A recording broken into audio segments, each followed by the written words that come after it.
नमस्कार दोस्तों, योगेश टेक्निकल में आपका फिर से बहुत बहुत स्वागत है। दोस्तों आज की इस वीडियो में हम एक R410A के इन्वर्टर टाइप एयर कंडीशनर में गैस चार्जिंग करेंगे और वो सभी बातें जो आप R410A इन्वर्टर एसी के बारे में जानना चाहते हैं।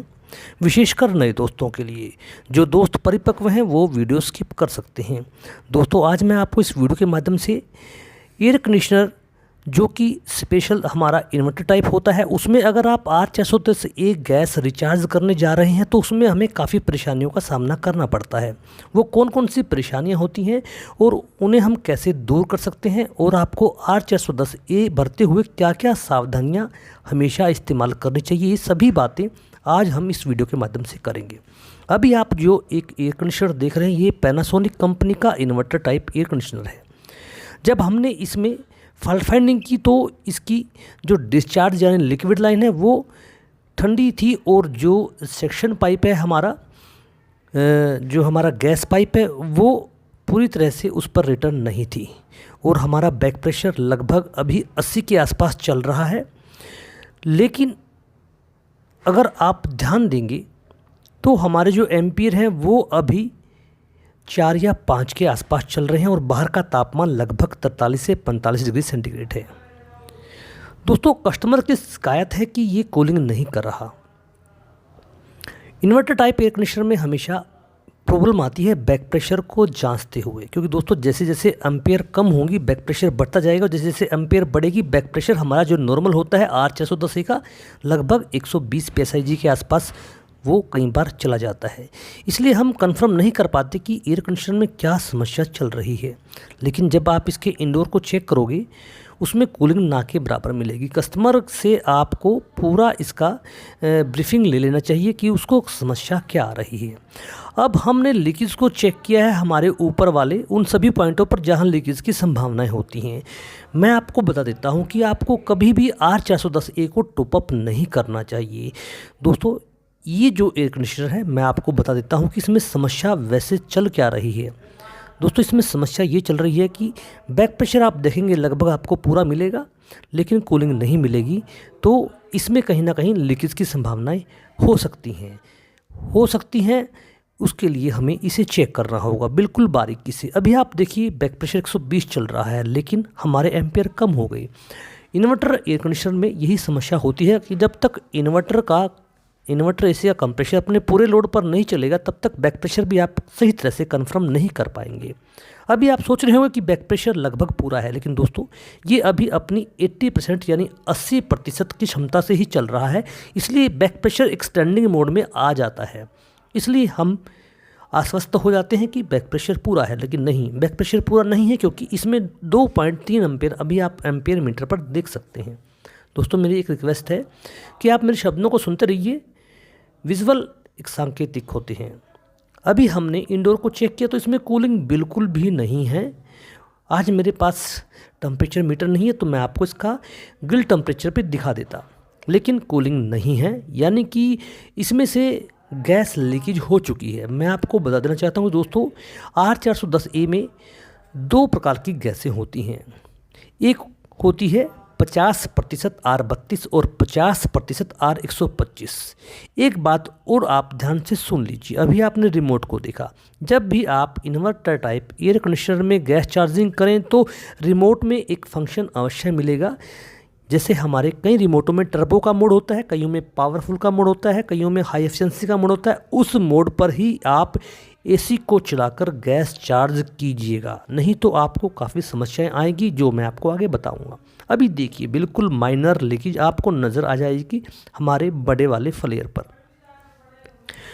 मैं आपको इसलिए कहता हूं कि दोस्तों की फ्लेयर अच्छे से बनाएं जब भी आप R410A या फिर R32 पर काम कर रहे हों।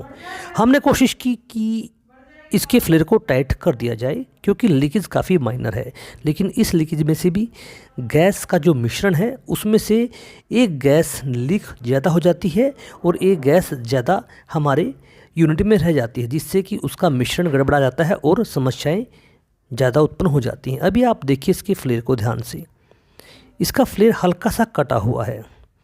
यही माइनर लीकेज का कारण है, जो टाइट करने के बाद भी नहीं गया, क्योंकि इसका जो आगे वाला सिरा है वो कट चुका है। और ये ऐसा जब होता है जब हम अच्छी तरह से फ्लेयर नहीं बनाते, फ्लेयर को ज़्यादा ओवर कर देते हैं। इसलिए आप जब भी फ्लेयर बनाएं, जैसा हमारा ये फ्लेयर होता है, ये SAE 45 डिग्री का फ्लेयर होता है, आप 42 डिग्री तक का फ्लेयर ही बनाएं। और जब आप इस फ्लेयर को टाइट करते हैं तो वो लगभग ज़्यादा टाइट करने से 45 डिग्री के आसपास पहुंच जाता है। इसलिए ये बात हमेशा ध्यान रखें। कोशिश कीजिए, अगर आपका एयर कंडीशनर ऐसी जगह लगा रहे हैं जहां पर कस्टमर को वो लगा रहने देना है, तो आपको यहां पर ब्रेजिंग ही कर देना उचित रहता है। मैं आपको हमेशा यही कहता हूं कि ब्रेजिंग कर दीजिए, विशेषकर R32A रेफ्रिजरेंट के साथ जब आप काम कर रहे हों। तो मैं आपको बता रहा था कि ये 2 गैसों का मिश्रण है, और जब भी R410A यूनिट से गैस लीक होती है तो एक गैस ज़्यादा लीक हो जाती है, एक गैस रह जाती है। इससे इसका मिश्रण गड़बड़ा जाता है और कूलिंग ना के बराबर होती है, और बैक प्रेशर भी आपको लगभग कई बार पूरा ही दिखाई देगा। कभी भी टॉप अप ना करें, क्योंकि हमें नहीं पता होता कौन सी गैस ज़्यादा निकल चुकी है। इसलिए पूरी गैस को निकाल कर ही दोबारा से उसमें गैस भरें। हमने दोनों पॉइंटों को ब्रेजिंग कर दिया है, हम रिस्क नहीं लेना चाहते। कस्टमर सेटिस्फाइड है, उसने हमें रजामंदी दे दी है कि आप ब्रेजिंग कर दीजिए, और इसे अच्छी तरह से ब्रेजिंग करने के बाद इसे इंसुलेटेड भी कर दीजिएगा। तो दोस्तों मैं आपको बता देता हूं कि R410A कहां पर मेनली यूज़ की जाती है।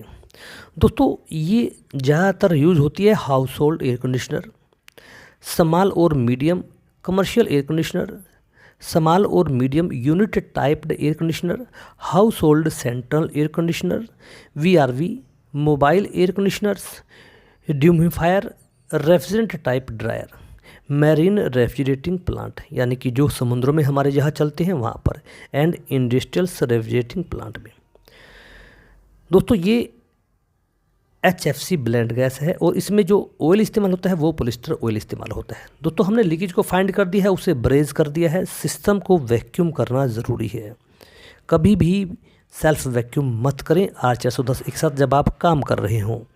और अच्छे vacuum pump, commercial vacuum pump से ही आप इसे वैक्यूम कीजिएगा। कंप्रेशर के द्वारा बनाए हुए वैक्यूम पंप से कभी वैक्यूम ना कीजिएगा। R410A के जो रेफ्रिजरेंट सिलेंडर होते हैं वो सर्विस सिलेंडर होते हैं और काफ़ी मजबूत होते हैं, उन्हीं के द्वारा रेफ्रिजरेंट रिफ़िल कीजिएगा, नहीं तो समस्या में पड़ सकते हैं। इस विषय पर काफ़ी वीडियो हैं। R410A के सिलेंडर को हमें उल्टा करके ही रेफ्रिजरेंट भरना है। इसलिए दोस्तों अगर आप बैक प्रेशर से रेफ्रिजरेंट रिफ़िल कर रहे हैं तो आपको काफ़ी सावधानी का इस्तेमाल करना होगा, नहीं तो कन्फ्यूजन में पड़ जाएंगे। इसलिए इसका सबसे अच्छा उपाय है, आप अपने एयर कंडीशनर पर नेम प्लेट देखिए, उसमें कितना वेट गैस का लिखा हुआ है, उतनी गैस तोलकर आप अपने छोटे सिलेंडर में लेकर आइए और रिफ़िल कर दीजिए। अच्छी तरह से वैक्यूम करने के बाद आपको कुछ भी नहीं देखना है। अगर आपकी सभी प्रैक्टिस अच्छी हुई होंगी तो आपका कूलिंग भी अच्छा होगा।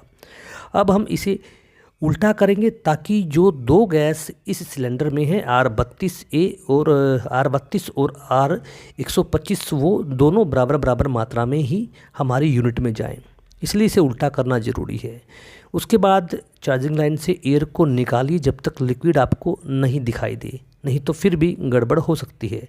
जैसे ही आपको लिक्विड दिखाई दे टाइट कर दीजिए और गैस को छोड़ दीजिए। यूनिट नहीं चलना चाहिए इस वक्त में। अगर आप लिक्विड छोड़ रहे हैं, आपको अगर एक्सपीरियंस है तो इतना लिक्विड छोड़ दीजिए कि ताकि 70% हमारा रेफ्रिजरेंट हमारे यूनिट में चला जाए, और फिर 5 मिनट आपको वेट करना है ताकि वो इक्वलाइज हो जाए, यानी कि जो लिक्विड हमारा अभी यूनिट में गया है वो वेपर रूप में कन्वर्ट हो जाए। इसलिए हमें थोड़ा टाइम स्पेंड करना पड़ता है। दोस्तों अगर आप तोलकर गैस भरेंगे तो कोई समस्या नहीं है, आप पूरा गैस डाल सकते हैं। अगर यूनिट ले लेता है, अगर अच्छी तरह से वैक्यूम हुआ होगा तो यूनिट पूरी गैस ले लेगा। तो दोस्तों अब हमें एयर कंडीशनर को चला देना है, और अगर आपकी गैस पूरी नहीं हुई है तो धीरे धीरे उसमें गैस को छोड़ना है। मैं फिर बताता हूं कि आपको रिमोट में पावरफुल वाला फंक्शन जो कि इस पैनासोनिक कंपनी के एयर कंडीशनर में दिया हुआ है, उस पर ही एसी को चलाकर गैस को भरना है। अगर आप इसे ऑटो मोड पे चलाएंगे या ऐसे किसी फंक्शन पर चलाएंगे तो आप कंफ्यूज हो जाएंगे और आपका एयर कंडीशनर अपने मुताबिक काम करेगा, क्योंकि हमें फुल लोड पर एयर कंडीशनर चलाना है ताकि हमें वो रीडिंग प्राप्त हो जाए बैक प्रेशर की जो हमें चाहिए होती है।